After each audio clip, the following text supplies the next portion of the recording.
कांवर मंगेलो कांवर सजेलो जल्दी से करू तैयारी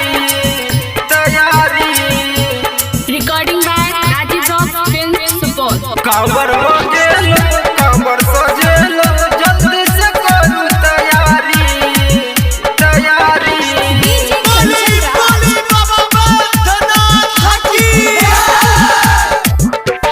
कांवर मंगेलो कांवर सजेलो जल्दी से करू तैयारी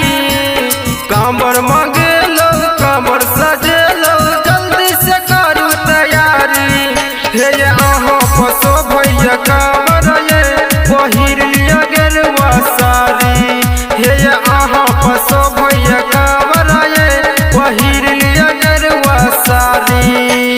कांवर मंगेलो कांवर सजेलो जल्दी से करू तैयारी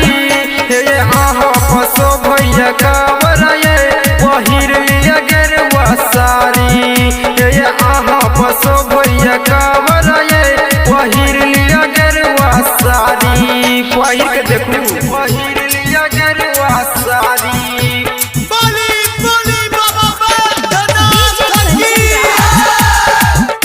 पहिर लिया गेरुआ साड़ी भोले बाबा से सुनू दानी ये सब हके करे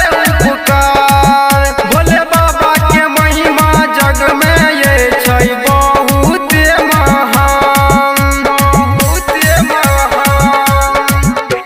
सुल्तानगंज में जलो भरू ये करू ने अहाँ ये देरी सुल्तानगंज में जलो भरू यो करू ने अहाँ ये देरी हे ये अहाँ पसो भैया कांवर ये पहिर लिया गेरुआ साड़ी हे ये अहाँ पसो भैया कांवर ये पहिर लिया गेरुआ साड़ी ये सजनी पहिर लिया गेरुआ साड़ी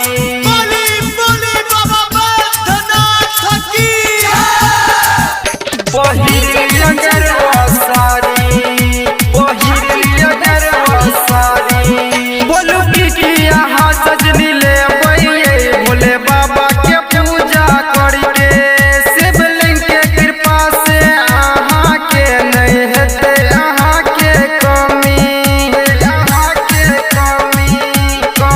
बोलू की यहाँ सजनी ले बैये भोले बाबा के पूजा करके शिवलिंग के कृपा से अहाँ के नहीं हेते यहाँ के कमी चूड़ी खरीद लो सिंदूर खरीद लो कह विनायक ये औरी चूड़ी खरीद लो सिंदूर खरीद लो कह विनायक ये औरी हे ये अहाँ पसो भैया कांवर ये